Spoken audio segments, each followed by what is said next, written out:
The moon is our stepping stone into this space frontier.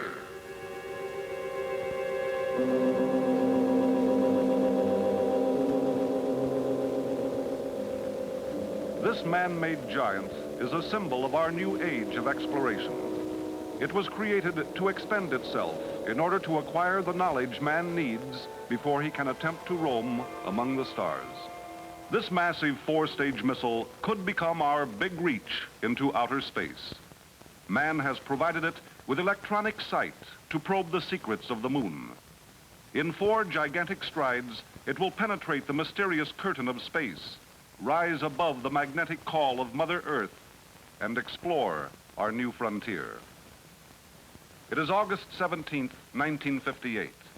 We are nearing the historic hour when man first flexed his scientific muscles in an attempt to grasp an object 239,000 miles away. 1, 2, 3, 4.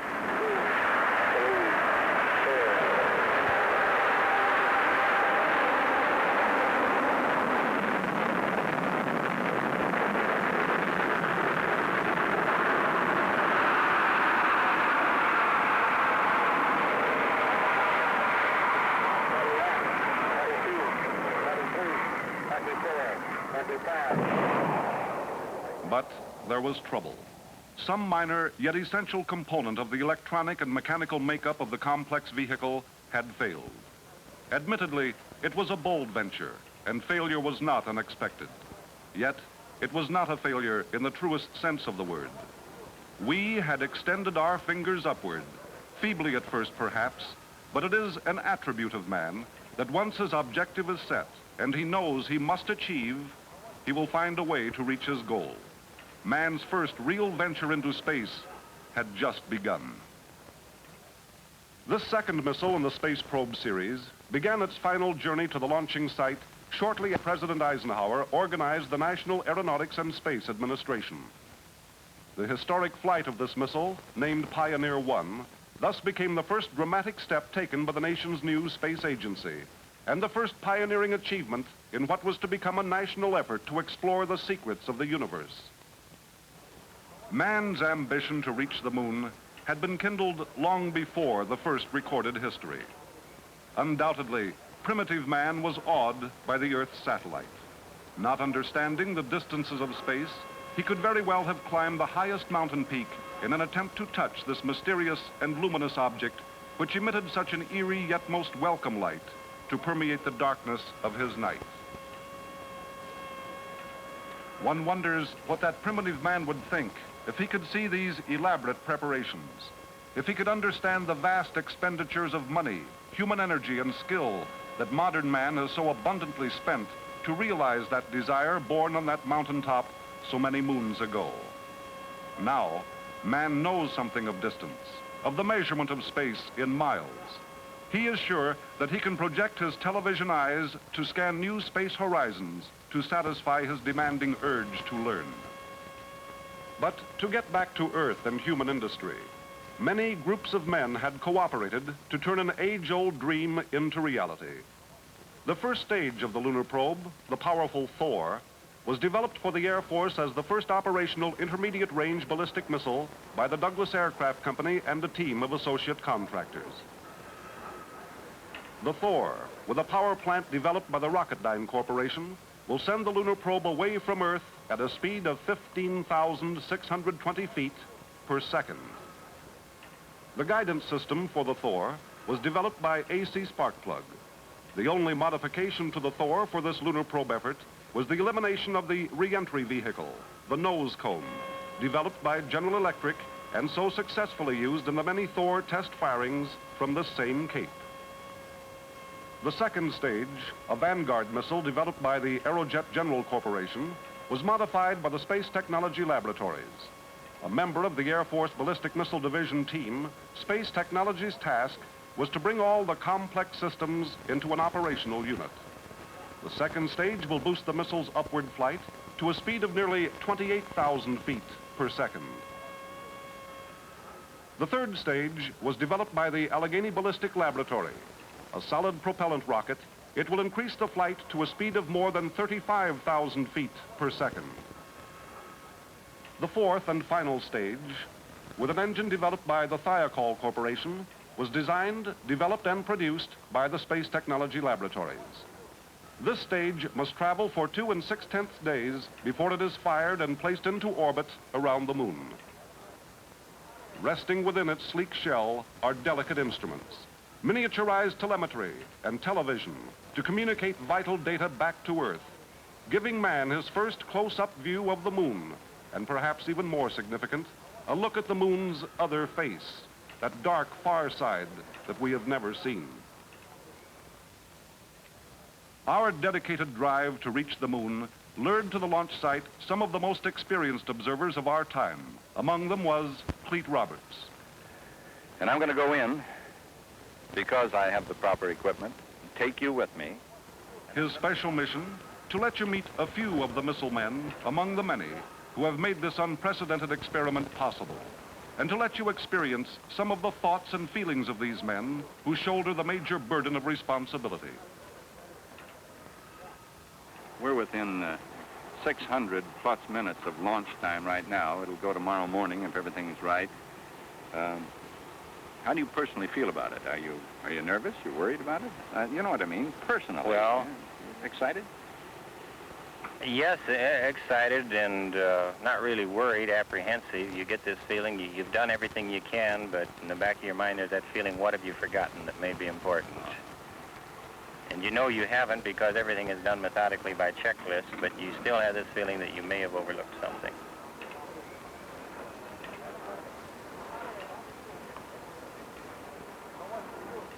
Pad control, test conductor. Ready for locks, trucks. Roger, we'll send them out to you. Attention, attention locks, trucks. Attention locks, trucks. Move up to pad 17B. Locks, trucks, move up to pad 17B. Pad control, you're cleared to hook up the locks, trucks as soon as they arrive. Roger. Fueling these big birds is ticklish business. The highly explosive fuel is handled as delicately as human knowledge permits. Stringent safety rules have been established, and due to strict adherence to those rules, there have been no mishaps at this busy test base.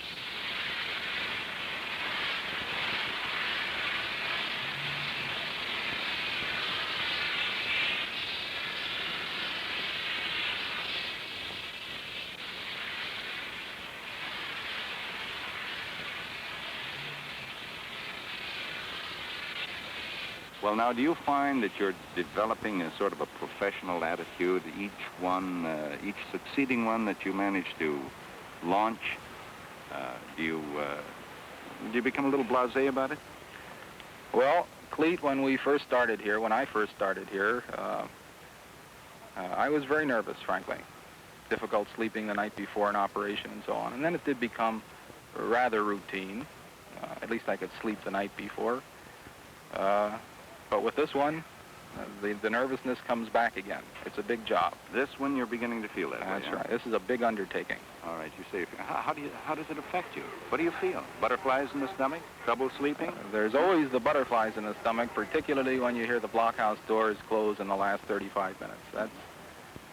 That's when you know you're getting down to the wire and things have to work right. As the countdown continues, still hours before launch time, the ocean around the test site is searched well for shrimp and fishing boats, for any floating thing that could contain a human being within the prescribed danger zone. And the men who will record this flight on film are standing by. all of the recording instruments in the Space Age Laboratory are ready for the historic experiment. Not only at Cape Canaveral, but at key stations around the world. This line-of-sight radar antenna at Millstone Hill, Massachusetts, will keep in contact with the Pioneer as it speeds away from Earth. Then, the world's largest radio telescope, located at Manchester, England, will follow this big reach into space. The massive dish alone at the Manchester site measures 250 feet in diameter. And when the curvature of the Earth intervenes and Manchester can no longer track the Pioneer, antennas at Singapore and South Point, Hawaii will follow the flight.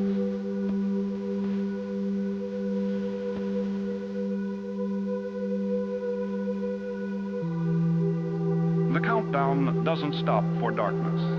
The missile men grab bites to eat whenever their carefully timed tasks permit.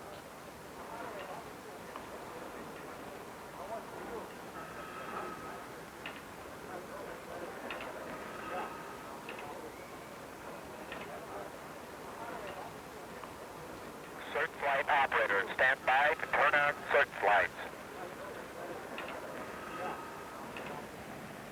Major General Ben Funk, the commander of the Ballistic Missile Center of the Air Materiel Command, for the past 20 or 30 minutes has been climbing all over the gantry crane out here. That's the service platform around the lunar probe missile, making a close personal inspection. General Funk, what's your impression of the lunar probe in this attempt? In this attempt, we feel that we have every confidence that everything should go off well. The missile has been checking out exceptionally well. I know that when you walk among men who are doing a job of work such as they're doing on the lunar probe right now, you sense an attitude, a feeling. Could you notice that as you walked among them out there? I certainly could. Everyone is highly motivated. Everybody has a great deal of confidence that we will be successful. General, I know we have to clear the area, so I want to thank you, and we'll continue with our report. Thank you. Thanks. Turn on searchlights. Turn on searchlights.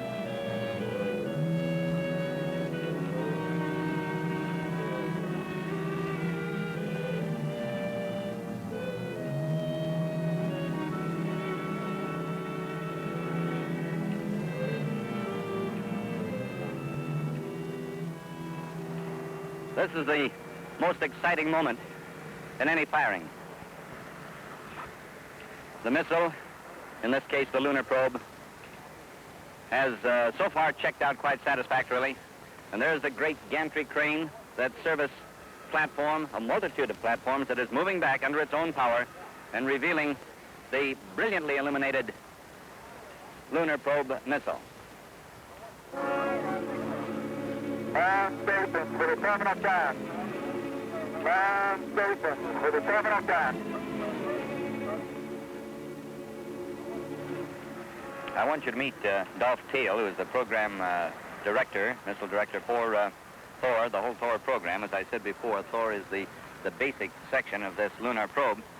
Adolph, your background in the missile field goes back to the old V2 projects in Germany, right? That's right, yes, Cliff. I started in '39 on the V2. Mm-hmm. And I would say right now, well, I've been dreaming of something like this for 18 years. Do you see a similarity to the condition that exists right now at this moment as to these conditions through which you lived when you were on the V2 project? Well, the only similarity is that 18 years ago we dreamed about it, and Yeah. today we are doing it. You did dream about it, Oh, though. yeah. You were going to put Oh, one yeah. up there near the moon, yeah. huh? Oh, yeah. Are you excited? Yeah, pretty much excited. Oh, yes. What about our chances for success? Well, this is awfully hard to say. I personally think it's 100%, of course. You do? I always do. Well, I think we ought to just stop right there while we're ahead. All huh? right. All right, Dolph, thank you very much. Thank you very We're going to much, have to Cliff. clear the area. Thank you very much. That's Dolph Theil, the program missile director on the Thor project. This is what I meant when I used that phrase, a filmy blanket. There's a certain kind of otherworld quality to this scene. Those are searchlights in the background that are dimly seen through the haze that is caused by the liquid oxygen. It's lying close to the ground because of temperature and weather conditions that obtain at this particular moment during the night.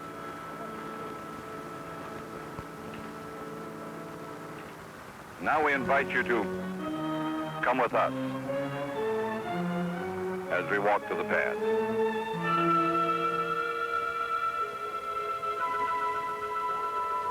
The safety officer is the last man to come within close distance of the lunar probe. He is the last man to see it intact. You're just as close as it's possible to get to the lunar probe. This is Chuck Harbs. Chuck, I know you're busy, but I would like to interrupt you. Excuse us just a moment, will you? You're a safety officer here, right? Safety engineer, that's Safety right. engineer. Yes.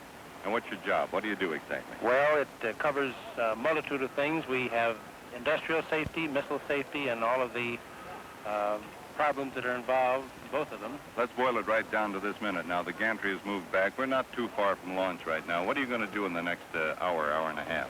Next hour and a half, we'll probably regroup and get everybody cleared from the area and make sure that all of the areas are secure. Then the pad safety representatives will clear for the range and clear the whole complex and various complexes surrounding the area. I see.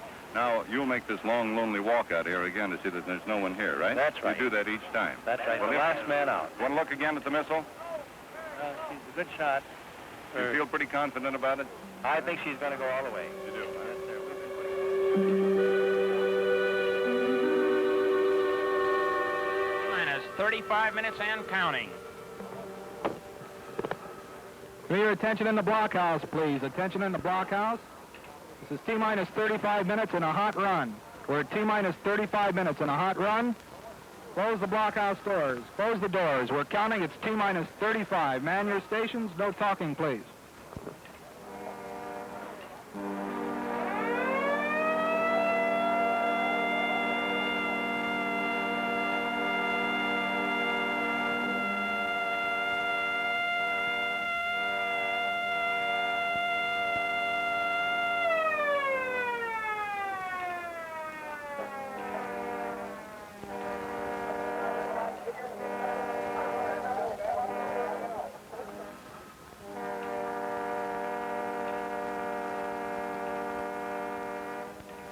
T-minus 30.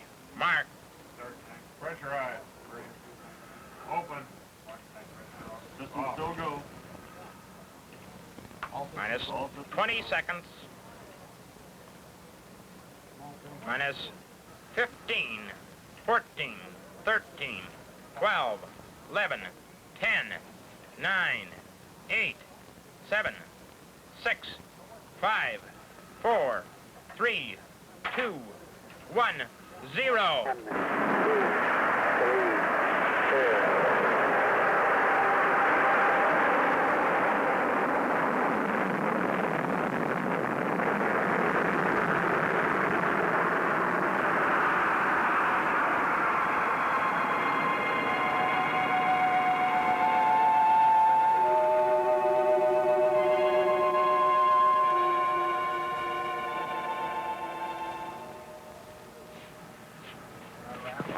How's it look? Right here, programming. Ground fire off. Right down the middle. Right on line. Yeah, but azimuth report. Right on line. Right down the Programming. Give us a sign. What's azimuth look like now? How's azimuth? How about some time? Plus 180. The speeding missile is now beyond human vision. Even our most modern cameras can no longer record its progress on film. Other products of man's ingenuity must see for him by proxy.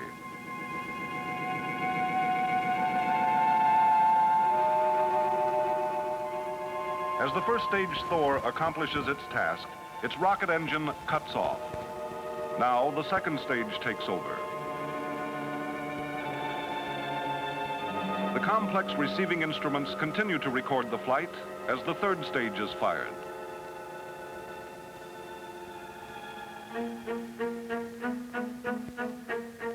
At the station in Hawaii, if all went well, the fourth stage would be fired 2.5 days later to begin its orbit around the moon, sending to Earth the important information man needed so much.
man's first high-altitude measurement of the Earth's radiation belt, sped from Earth at the greatest velocity and reached the greatest altitude ever attained by any man-made object.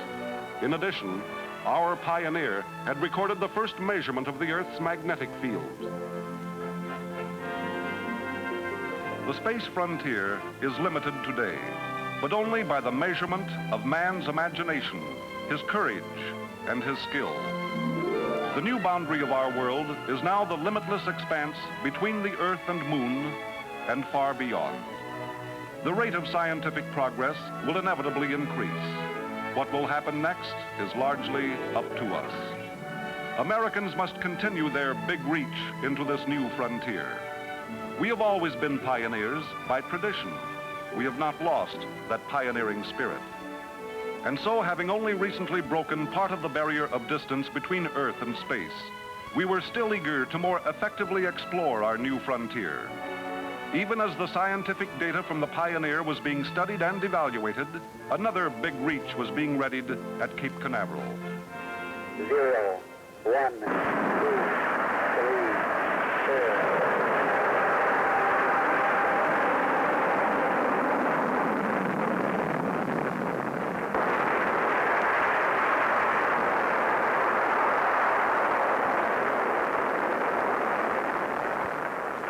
The knowledge we are accumulating today assures us that tomorrow, man will visit Mars and Venus and the other planets of our solar system, and from them will proceed to countless new frontiers among the stars.